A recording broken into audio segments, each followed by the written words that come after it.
우리가 흔히 말하는 중에 인생의 터닝 포인트가 있다, 이런 말들을 합니다. 이 터닝 포인트라는 것은 그동안 살아가던 인생을 완전히 뒤바뀌어서 다른 관점으로 혹은 다른 삶을 사는 그 포인트를 가리켜서 터닝 포인트다, 이렇게 이야기를 합니다. 사람들마다 터닝 포인트라는 게 있죠. 어떤 분은 호주 온 게 내 인생의 터닝 포인트가 있다, 이렇게 말하는 분들도 계십니다. 세계의 역사를 보면 우리는 세계의 역사를 BC와 AD로 나눕니다. BC는 영어로 Before Christ죠. 예수님 이전. 그리고 AD는 Anno Domini, 라틴어로 예수님 이후, 이렇게 나눕니다. 역사는 예수님을 중심으로 이전과 이후로 나눕니다. 이 역사는 바로 하나님이, 예수님이 모든 역사의 중심이다 하는 것을 우리에게 드러내는 하나의 증거라고 말할 수가 있습니다. 그 역사의 중심이신 그리스도가 우리 개인의 삶에도 BC와 AD가 있게 만들죠. 예수를 만난 것 기점으로 그 이전을 Before Christ, 그리고 예수를 만난 이후의 삶으로 우리의 인생이 바뀌고 변화되는 경험을 하게 되는 것입니다. 사도 바울의 터닝 포인트는 언제였습니까? 다메섹 가는 길에 예수를 정면으로 만나서 그의 인생이 완전히 바뀌죠. 예수를 핍박하던 인생이 예수를 증거하는 인생으로 바뀌었습니다. 모세는 80의 나이에 호렙산 뜰기나무에서 하나님을 만나죠. 그 하나님 만남을 통하여서 그는 양치던 목자에서 이스라엘을, 하나님 백성을 애굽 땅에서 이끌어내는 위대한 지도자의 인생을 살기 시작하는 것입니다. 전도 폭발 훈련이라는 프로그램을 만드셨던 제임스 케니디 목사님이 계시는데 이미 돌아가셨죠. 그분은 원래는 댄서 선생님이었습니다. 사람들에게 춤을 가르치는 선생님이었는데 하루는 라디오에서 흘러나오는 설교를 듣고 그 설교 가운데 한마디에 꽂혔습니다. 그게 뭔가 하면 너의 영혼을 어디에서 보낼 것인가 하는 그 질문에 꽂혀서 그는 더 이상 댄서 교사를 그만두고 그로부터 신학을 하고 목사가 되어서 많은 영혼을 구원하는 데 자기 인생을 들였던 것입니다. 이렇게 사람들에게 인생의 터닝 포인트가 있는 것입니다. 야곱에게서 터닝 포인트는 오늘 이 등장하는 32장에 있는 야복 나루터에서 만났던 이 씨름하던 사건, 이 사건이 그의 인생의 터닝 포인트가 되어졌습니다. 오늘 그 과정을 우리가 좀 살펴보려고 합니다. 22절부터 읽었는데 22절 첫 단어가 이렇게 시작하죠. 밤에 일어나. 밤에 일어났답니다. 왜 일어났습니까? 여러분도 밤에 중국 일어나십니까? 화장실 가고 싶어서 일어나시기도 하고, 갑자기 가스불 껐나 안 껐나, 창문은 잠궜나 안 잠궜나 확인하기 위해서 일어나시기도 하죠. 그런 거 하면 뭔가 크게 신경 쓰이는 게 있고 걱정이 많으면 잠이 잘 안 오지 않습니까? 그래서 잠을 설치게 되는 것입니다. 지금 야곱도 사람들과 함께, 가족들과 함께 잠을 자다가 혼자 잠을 들지를 못하고 있습니다. 그래서 일어났습니다. 그리고는 22절 24절에 보면 가족들 막 깨웠습니다. 그리고는 아내와 아들들과 모든 가족들을 다 강 건너 보냈습니다. 그리고는 자기 혼자 남았습니다. 그만큼 여러분, 밤중에 자지 못했다는 것은 신경 쓰는 일이 많았던 걸 알 수 있는 것이죠. 마음이 안 편하다는 것입니다. 잠이 안 온다는 것이죠. 왜 그렇게 야곱을 하여금 잠들지 못하겠는가? 그 이유는 뭔고 하면, 조금 거슬러 가보면 야곱이 본래 외삼촌 집으로 오게 된 이유는 뭔가 하면 자기 형이 자기를 죽이려고 한다는 마음을 갖고 있다는 것을 알았기 때문이었죠. 형의 장자권을 빼앗았더니 너 반드시 죽이겠다, 그 말 듣고는 잠시 소나기 피해야 되겠다 싶어서 외삼촌 집으로 왔습니다. 근데 20년이 지나버렸습니다. 그 20년 동안 결혼을 했습니다. 12이나 되는 자식을 낳았습니다. 많은 재산도 가졌습니다. 삶이 안정된 거죠. 혀를 단신 홀로 먼 땅에 왔는데 이제는 가족도 생겼고 재산도 생겼고 모든 삶이 안정이 됐습니다. 그러다 보니까 고향으로 돌아갈 마음이 점점점 희미해지는 것입니다. 본래 하나님께서 그 땅을 떠날 때 약속하셨죠. 너 반드시 이 땅 돌아올 거다. 그리고 내가 이 땅을 너에게 줄 것이다. 그이 이루어질 때까지 내가 쉬지 않고 너와 함께 할 것이다 약속하셨지만, 야곱은 새까맣게 그 하나님의 약속을 잊어버리고 지금 삶에 만족해서 거기에 안정된 삶을 추구하고 있었던 것입니다. 그래서 하나님은 특별한 상황을 만드십니다. 그것을 떠나지 않으면 안 될 상황 가운데 야곱을 밀어넣습니다. 세 가지인데, 하나는 뭔가 하면 외삼촌과 그 아들들 가만히 보니까 눈빛이 달라졌습니다. 자기에 잘 대던 그 눈빛이 달라져서 왠지 째려보는 것 같고 말을 해도 퉁명스럽고 전과 같지 않더라는 것입니다. 그래서 야곱이 고민이 많이 된 거죠. 두 번째로 그때 하나님 말씀하십니다. 야곱아, 이제 네가 네 고향으로 돌아가야 된다. 내가 너와 함께 갈 테니 너는 이제 돌아가라. 하나님 말씀하셨습니다. 세 번째는 이 이야기를 아내들한테 나누었더니 아내들이 한마디로 한마음으로 갑시다. 당신이 가는데 우리가 따라갑니다. 그러면서 동의를 한 것입니다. 상황도 그렇고 하나님의 말씀이 있었고 아내들도 동의하고 이런 결과에서 야곱은 돌아가기로 결정을 내렸습니다. 근데 언제 갔습니까? 어떻게 갔습니까? 몰래 갔습니다. 외삼촌이 양털 깎기 위해서 멀리 나갔을 때 그 틈을 이용해서 말하지 않고 가만히 나갔습니다. 오늘 성경에 보면 도망갔다 그랬습니다. 여러분, 그 당시 양털 깎는 일은 우리식으로 말하면 추수하는 것과 같습니다. 아주 한 1년에 있는 큰 축제지요. 그래서 며칠 동안 먹을 수 있는 음식을 싸들고 들판으로 가서 양의 양털을 깎습니다. 그 틈을 야곱이 이용해서 몰래 도망가신 것입니다. 근데 여러분, 한성깔 하는 이 라반이 그 소식을 3일 후에 들었습니다. 그러고는 가만히 있지 않죠. 당장 군사를 꾸린 다음에 야곱을 추적했습니다. 7일 동안이나 달려가서 결국 길앗에서 야곱을 따라잡았습니다. 잡히면 당장이라도 어떻게 할 것 같았던 라반이었지만 웬일인지 야곱 앞에 섰을 때 그의 아주 젠틀하게 이야기했습니다. 그 이유는 성경에 나오죠. 그 앞날 밤에 하나님이 라반에게 말씀하셨죠. 너 야곱에게 뭘 따지지 마라. 야곱을 손대지 마라. 내가 그와 함께 간다. 하나님께서 밤에 말씀하셨다는 겁니다. 라반이 그 하나님 말리지 않았더라면 내가 지금 당장 너를 요절냈을 텐데 하나님이 말리셨기 때문에 내가 그 일을 하지 않는다고 이야기한 것입니다. 그래서 그 위기가 살짝 넘어갔습니다. 근데 한 가지 더 시비를 걸었습니다. 네가 왜 그냥 갔지? 왜 내 집에 있는 드라빔을 훔쳐갔느냐라고 이야기합니다. 드라비라는 것은 흔히 인형 모양의 여성상, 우상입니다. 왜 이 라반이 드라빔에 집착하는가 하면 두 가지 이유 때문인데, 하나는 그 드라빔이 당시에는 가족을 지키는 가정 수호신으로 알려졌습니다. 또 하나는 그걸 가진 사람에게 재산이 상속되게 되어 있습니다. 이 두 가지 이유 때문에 라반은 왜 네가 이 내 드라빔을 훔쳐갔느냐라고 지금 따지고 있는 것이죠. 만약에 나중에라도 이 야곱이 와서 이 드라빔 내게 있습니다 그러면서 재산 내놓으라 그러면 두말도 하고 없이 내놓아야 되기 때문에 이 상황을 처리하기 위해서 이 라반은 드라빔 문제를 끄집어낸 것입니다. 야곱이 몰랐죠. 라헬이 훔쳤다는 걸 몰랐기 때문에 누가 그걸 훔쳐갔는지 발각되면 그 사람 반드시 죽을 겁니다. 그렇게 큰 소리 쳤죠.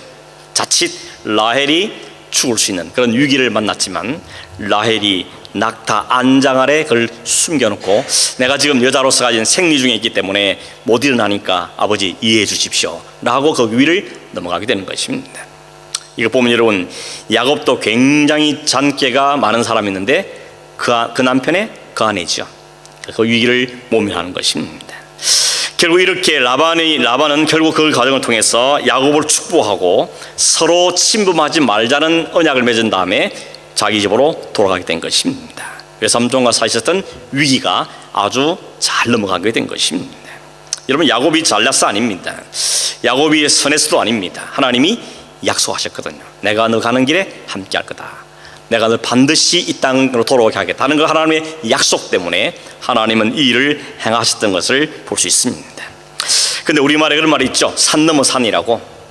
이제 겨우 외삼촌이란 산을 살짝 넘었더니 더 큰 산이 버텨졌습니다. 그 산은 에스라는 형의 산이죠. 그 에스라는 형의 산이 너무 커 보이기 때문에 야곱은 지금 두려움에 쌓였습니다. 밤잠을 잘 수가 없는 거죠. 저 산은 또 어떻게 넘어야 되나 밤새 걱정하고 있었던 것입니다. 그래서 오늘 성경에 이 야곱은 그 일을 때문에 걱정하고 염려하고 있는 모습을 우리에게 보여주고 있습니다. 하나님은 그 야곱에게 약속하신 말씀 때문에 그에게 한 가지 확실한 증거를 보여줬습니다. 그게 뭔가 하면 가는 길에 야곱이 하나님의 사자들, 하나님의 사람들을 만난 겁니다.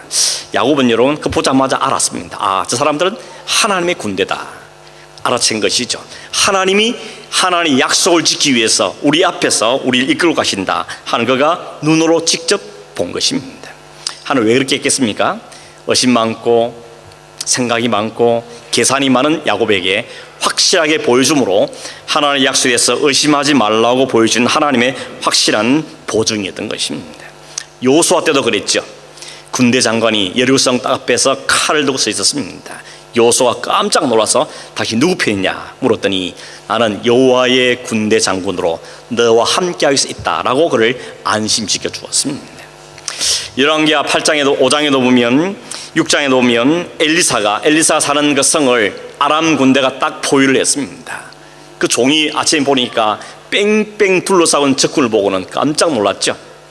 그걸 엘리사에게 보고를 했더니 엘리사가 그러죠. 하나님, 저 종의 눈을 좀 띄워주십시오. 하나님께 기도했더니 그 종의 눈이 열렸습니다. 뭐가 보였습니까? 적들의 군대보다 훨씬 더 강한 하늘의 불병거와 불말들이 엘리사를 포위하고 지키고 있는 것을 눈으로 보게 된 것입니다. 그걸 보고 안심하게 된 것이죠. 여러분, 그럼 하나님의 군대가 함께 있다는 것을 직접 눈으로 본 야곱은 그걸 본 다음에 두려움으로부터 자유하게 되었냐는 것입니다. 이론적으로는 자유해야 되죠. 하나님이 함께 하시는구나. 하나님이 외삼촌이라는 그 문제도 극복하게 하셨고 이제 하나님 군대가 나와 함께 하시는구나. 그걸 보았기 때문에 마음이 평안하고 하나님을 신뢰해야 되는 것입니다. 그게 이론입니다. 근데 이론대로 되지 않고 실제로는 두려움과 불안에 쌓인 것이죠. 어떻게 하나 고민이 된 것입니다. 3절에 보면 형 에사한테 사람들 미리 좀 보냈더니 와서 보고하는 이야기가 뭔가 하면 형이 400명을 거느리고 지금 당신에게 달려오고 있습니다 하는 보고를 들었습니다. 그 보고 듣자마자 실제로 보면 그러죠. 야곱이 심히 두렵고 답답했다 그랬습니다. 하나님의 군대가 그 앞에 딱 붙이고 있고 하나님의 약속이 있음에도 불구하고 형이 달려온다는 소식을 듣자 가슴이 철렁 내려앉으면서 걱정과 염려 안에 또 확 사로잡히게 된 것입니다. 여러분, 그런 생각이 들지 않습니까? 조금 전에 하나님께서 외삼촌의 위협으로부터 건져주셨고 또 하나님이 함께한다는 것을 군대를 통해 직접 보였음에도 불구하고 야곱은 여전히 불안에 떨고 있는 것입니다. 어쩌면 한심하다 이렇게 생각할지 모르겠습니다. 그런데 여러분 어떻습니까? 하나님께서 지금도 여러분과 함께 계시고 또 여러분을 지키실 것이고 여러분을 돕고 계시다는 사실을 믿으십니까? 근데 이게 이론이라는 것입니다. 아니면 실제라는 것입니다. 분명히 알기는 아는데 분명히 믿기도 믿는데 그러나 현실의 문제 앞에만 쳤으면 웬일인지 그냥 다 주저앉아 버리고 또 불안과 염려에 떠는 것이 오늘 우리 인생들의 현주소라는 것이죠. 나는 아닙니다 하실 분 계십니까? 그렇지 못한 게 우리 모두의 현실인 것입니다. 기도를 했습니다. 오늘 9절에서 12절에 보면 야곱이 기도한 내용이 나옵니다. 아버지 하나님, 우리 할아버지 하나님, 하나님 약속하지 않았습니까? 고향 땅으로 돌아오게 하지 않았습니까? 언약을 거치해서 기도합니다. 그리고 지팡이 하나 딸랑 들고 나와 내 인생을 이렇게 두 때가 될 만큼 하나님 축복한 하나님 은혜였습니다. 그 고백도 합니다. 그리고 하나님, 이 모든 위협에서 나를 지켜주십시오 라고 기도했습니다. 그렇게 기도하고 나면 야곱의 마음이 평안이 가득 오고 그래 하나님이 군대로 함께 하시고 하나님 약속하시리가 될 거라 믿음으로 가득 차야 되는데 그 다음 야곱의 한 행동을 보면 여전히 불안하기 때문에 나름대로 대책을 또 세우는 걸 볼 수 있는 것입니다. 어떤 대책을 세우는가 하면 13절에 22절에 보니까 에스를 위해서 선물을 잔뜩 준비했습니다. 성경에 기록되어 있죠. 암염소가 200이고 암양도 200이고 숫염소는 20, 숫양은 20. 아주 굉장히 많은 선물을 준비했습니다. 그리고 또 세 파트로 나눕니다. 1차로 보내고 2차로 또 보내고 3차로 또 보내죠. 이유는 뭐겠습니까? 형의 마음을 풀겠다는 것입니다. 한 번, 두 번, 세 번 통해서 형의 마음을 얻으려 하는 마음을 갖고 있는 것입니다. 그렇게 조치를 다 해놓고도 그날 밤에 야곱은 잠이 안 오는 것입니다. 이런 방법처럼 다 했지만 여전히 마음이 불안했던 것이죠. 그래서 그는 밤중에 일어나서 가족들을 다 강 건너 보내고 홀로 이 고민을 깊이 하고 있는 차였던 것입니다. 근데 여러분, 그날 밤에 놀라운 일이 벌어진 것이죠. 야곱의 인생에 터닝할 수 있는 그런 중요한 일이 그에게 일어났습니다. 그 일이 뭡니까? 오늘 성경에 보니까 어떤 사람이 그날 밤에 야곱을 찾아왔다 그랬습니다. 이 어떤 사람이 누군지는 오늘 성경 24절에는 어떤 사람이라 그랬지만 28절에는 야곱이 내가 하나님과 기로웠다 그러고 30절에는 내가 하나님과 대면하였다고 말하는 걸 볼 때 이 어떤 사람은 사람의 모습으로 찾아온 하나님이라는 것을 우리가 알 수 있는 것입니다. 그가 찾아와서 뭐 했습니까? 싸움을 걸었습니다. 우리 성경에는 씨름이라 표현되어 있지만 영어 성경에는 레슬링이라 되어 있죠. 아주 온몸 붙잡고 뒹굴면서 격렬하게 싸웠다는 것입니다. 누가 먼저 싸움을 걸었습니까? 그 사람이, 그분이 하나님이 야곱을 찾아와서 그를 시비하고 그를 건드려서 그를 싸움을 걸어왔다는 것입니다. 어떤 분들은 이 구절을 보면서 이것이 야곱의 기도다고 해석하는 분들이 많습니다. 왜냐하면 그 야곱이 그 하나님을 붙잡고 간절히 간구하고 날이 셀 때까지 붙잡고 끝까지 늘어졌기 때문에 결국은 하나님께 복을 받아냈다, 이스라엘이라는 이름을 얻어냈다라고 야곱의 간절한 기도, 강청하는 기도라고 설명하기도 합니다. 근데 가만히 들어보면 이건 기도하는 모습은 아니죠. 왜냐하면 여러분, 기도는 뭡니까? 하나님께 나아가서 나의 형편을 말하면서 하나님께 모든 것을 아뢰고 하나님의 도우심을 구하며 구하는 것이 기도의 모습이죠. 근데 오늘 이 모습은 야곱이 하나님께 먼저 찾아간 것도 아니고 하나님께 요청한 것도 아니었습니다. 하나님이 그를 찾아왔습니다. 그는 싸웠습니다. 겨루었습니다. 씨름을 했다는 것입니다. 그런 점에 볼 때에 야곱이 하나님께 기도했다고 보기에는 조금 어렵다는 것입니다. 그러면 이 사건이 야곱에게 어떤 의미가 있는 것이며 오늘 우리에게 뭘 보여주고 있는가 하는 것입니다. 여러분, 다시 한번 한번 상상해 보십시오. 밤에 홀로 남았습니다. 다 보냈습니다. 그 칠흑 같은 밤 속에서 홀로 남아서 근심과 번민과 여러 가지 생각이 많았겠죠. 그런데 웬 낯선 사람이 찾아오더니 자기의 싸움을 걸었습니다. 야곱은 싸움에서는 지지 않는 사람이죠. 뱃속에 있을 때부터 붙잡아서 이겼고, 형과 싸워 이겼고, 아버지를 속여서 축복은 따냈고, 외삼촌과도 싸워서 진 적이 없는 사람입니다. 싸움에 대해서는 상당히 일각이 있는 사람인 것입니다. 저 사람이 누군지 왜 나를 찾은지 잘 모르겠지만 아무튼 싸움을 걸었으니까 싸웠으면 이겨야지, 질 수 없는 것입니다. 그래서 그를 붙잡고 밤이 셀 때까지 그와 씨름하며 싸웠다고 말합니다. 이 야곱의 한 행동이 기도라고 보기 어려운 이유 중에 또 하나 뭔가 하면 나중에 호세아 12장에 보면 호세아 선지자가 이스라엘 백성들에게 말씀을 전할 때 이 이야기를 언급하는 걸 볼 수 있습니다. 호세아 12장 2절에서 4절 말씀을 한번 보시길 바랍니다. 여호와께서 유다와 논쟁하시고 야곱을 그 행실대로 벌하시며 그 행위대로 그에게 보응하시리라. 야곱은 모태에서 그의 형의 발 뒤꿈치를 잡았고 또 힘으로는 하나님과 겨루되 천사와 겨루어 이기고 울며 그에게 간구하였으며 하나님은 베델에서 그를 만나셨고 거기에서 우리에게 말씀하셨다. 호세아가 이 이야기를 하는 이유와 목적이 뭔가 하면 우리가 어려움 만나면 기도해서 이겨내야 된다, 기도해서 하나님 뜻을 찾아야 된다, 기도해서 문제를 극복하자, 그런 의미로 이야기를 하고 있는 게 아니라는 겁니다. 무슨 이야기를 하고 있는가 하면 이스라엘 백성을 향하여서 너희들이 신앙적으로 실패했다, 너희들이 패역한 짓을 했다는 것을 지금 꾸짖고 있는 겁니다. 어떤 패역한 일을 했는가 하면 이스라엘이 하나님 말씀에 불순종하여서 바벨론에게 팔려갈 때에 그들은 바벨론에게 항복했었는데 오히려 그들은 아수르와 동맹을 맺고 애굽의 힘을 의지해서 이 난제를 극복하려고 애를 썼던 것입니다. 나름대로 잔머리를 썼다는 것이죠. 호세아가 그렇게 말합니다. 그렇게 잔기를 부리지 말라, 거짓하지 말고 속이지 말고 야곱이 했던 것 같이 하지 말라는 것입니다. 야곱이 뱃속에서부터 그 형의 발뒤꿈치를 잡았고 아버지를 속여 형을 속이고 언제든지 자기 욕망과 욕심 채우기 위해서 그렇게 온갖 수단을 사용했지만 하나님이 그를 꺾으셨다는 것입니다.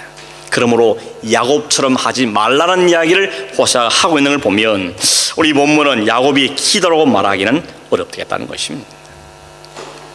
오늘 성경에 보시면 여러분 참 이상한 장면이 뭔가 하면 하나님이 야곱과 싸우면서 이길 수가 없어서 그를 환도뼈를 쳤다고 이야기하죠. 이 싸움이 마치 야곱이 이긴 것으로 이야기하고 있습니다.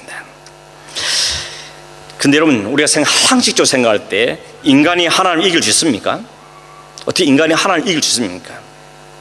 하나님 그냥 져줬으면 모르지만 그것도 아닌 것 같고 밤새워 싸웠는데 하나님이 이길 수 없다고 말하는 것은 많은 학자들이 말하기를 야곱이 절대 자기 고집을 꺾지 않는 모습을 설명했다는 것입니다. 하나님이 계속 말씀하시고 보여주시고 설득하고 그렇게 해도 이 야곱은 절대로 자신을 포기하지 않는 겁니다. 자기 고집을 꺾지 않더라는 것이죠. 어느까지요?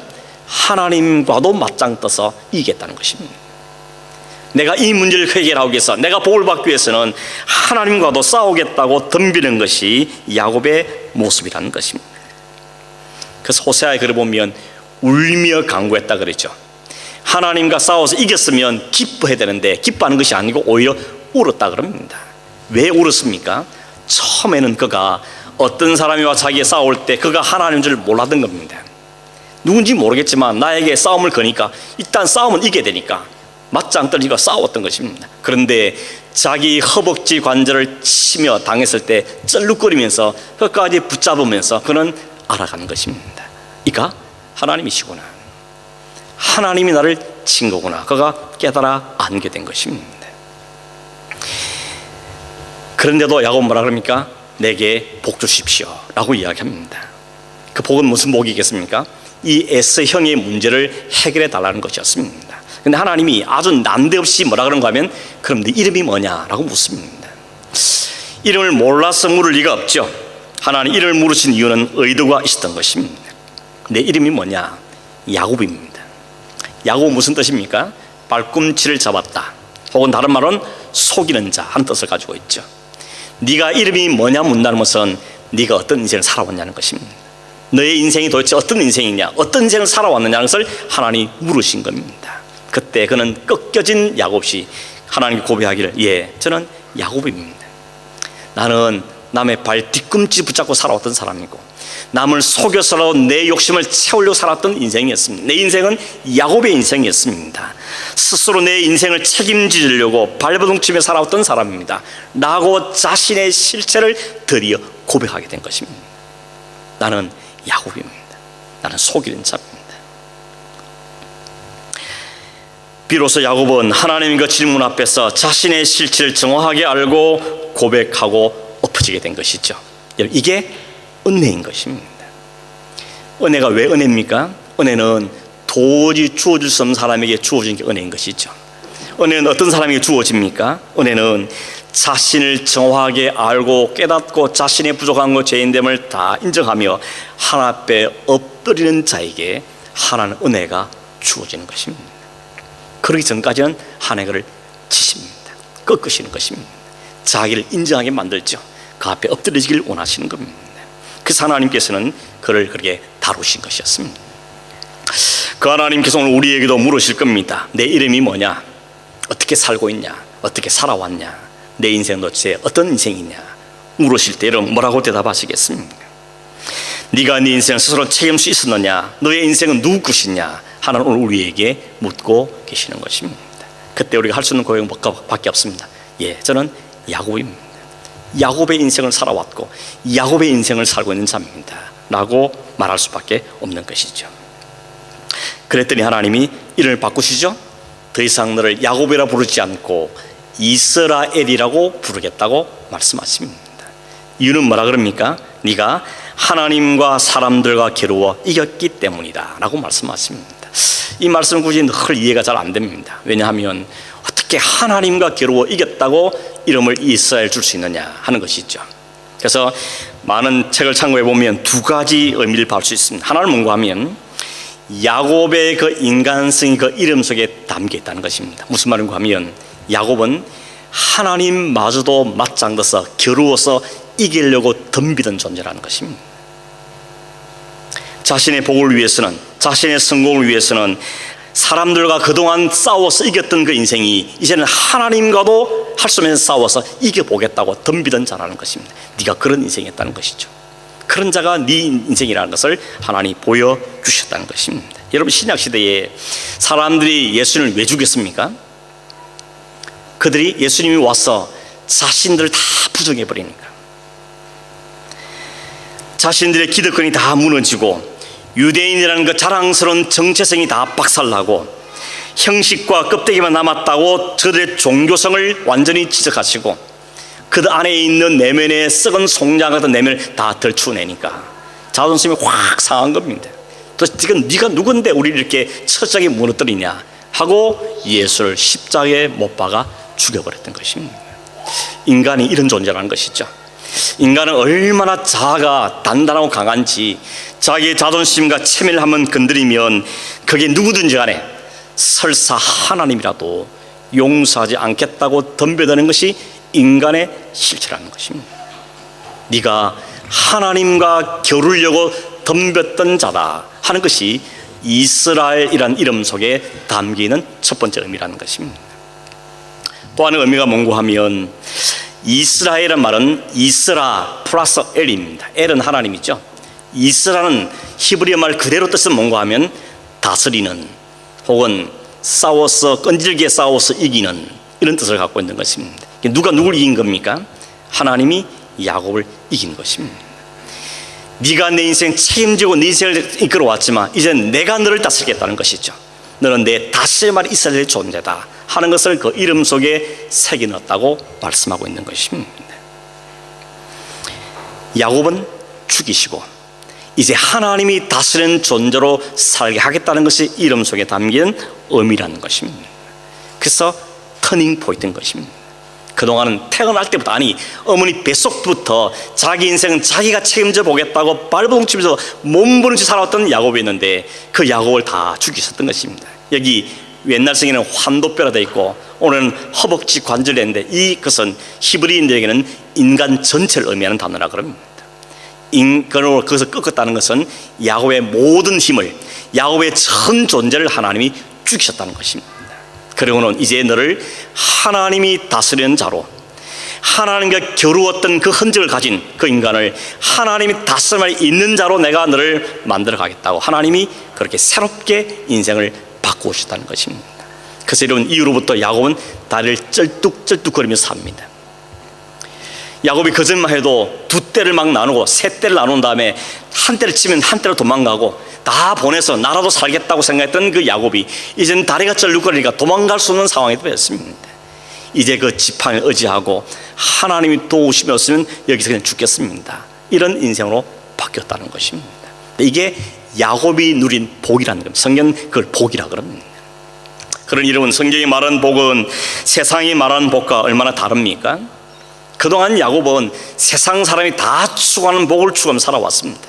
더 많은 재산, 더 많은 자식, 더 많은 아내 모든 걸 누리며 살려고 발버둥쳤습니다. 싸우면 안 지겠다고 몸부림쳤던 사람이 야곱이었습니다. 그런데 이제는 바뀌었습니다. 하나님 한 분만 의지하고 그 지팡이 의지하여서 쩔룩거리면서 그 인생길 가는 인생으로 바뀌었다는 것입니다. 그런데 성경은 후자를 복이라고 말했다는 것입니다. 물론 이 말씀이론 우리는 재산도 필요 없고 건강도 필요 없고 다 필요 없단 말이 아니죠.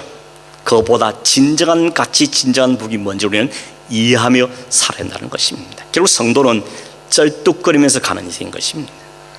내가 내 인생 책임있다는 그 삶을 포기하고 하나님만 부여잡고 하나님의 은혜를 사모하면서 그 하나님의 지팡이를 의지해서 살아가는 인생이 성도의 인생이라는 것을 오늘 성경 우리에게 보여주고 있는 것입니다. 30절 보면 이런 말이 있죠. 그 이름을 버니엘이라 했다. 내가 하나님을 대면하여 봤는데 안 죽었다는 것입니다. 실제로는 죽었죠. 그 영은 죽은 것입니다. 야곱은 죽여내고 하나님 새 생명을 그에게 부어넣어 주셨던 것입니다. 그것이 성도요, 그것이 그리스도인이라고 설명하고 있다는 것입니다. 오늘 우리에는 어떤 삶을 살아가겠습니까? 어떻게 살아오셨습니까? 어떻게 살겠습니까? 오늘 하나님은 우리에게 그리스도인이라는 것은 어떤 삶을 사는 자인지를 우리에게 보여주는 것입니다. 쩔뚝거리는 그 삶을 통해서 이스라엘 이름을 통하여서 그들이 어떤 존재인지 하나님 어떻게 바꾸시는지를 이해하며 살아왔던 것처럼 우리는 하나님마저 나의 이익의 도구로 사용하는 그 탐욕을 벗어버리고 십자가의 주님과 함께 죽고 새 생을 받은 사람으로서 언제나 감사하고 주님의 누리며 그것을 바라보고 소망하며 살아가는 그 삶을 사는 사람이 그리스도인인 것입니다. 주님이 가시는 그 길을 잘 따라가고 감사하며 따라가고 겸손히 따라가고 주신 걸 기쁨으로 누리며 따라가고 그걸 나누며 사는 삶, 그게 바로 성도의 삶인 것입니다. 우리 안에 있는 야곱이 죽어지고 주님만 의지한 살아가는 그 이스라엘로 살아가는 저 어린 사람이 되기를 주의 이름으로 축원합니다. 기도하겠습니다. 고마우신 하나님 아버지, 그냥 두면 여전히 내 인생 내가 책임져 살겠다고 고집 부리고 내 인생 내가 책임질 수 없는 그 한계 때문에 절망하고 좌절하며 불안해하는 저들인 것을 하나님 아시고 우리에게 확신을 주시며 찾아오시고 우리의 옛사람은 죽어내시고 우리의 새로운 생명을 주셔서 살게 하신 하나님께 진실로 감사함을 드립니다. 하나님, 우리의 정체성을 다시 한번 확인하고 우리의 갈 길이 무엇인지 다시 확인하고 우리의 참된 복이 무엇인지를 다시 한번 확인하며 그 길을 잘 걸어가는 우리 온 성도들 수 있도록 주님 도와주시옵소서. 예수님의 이름으로 기도하옵나이다. 아멘.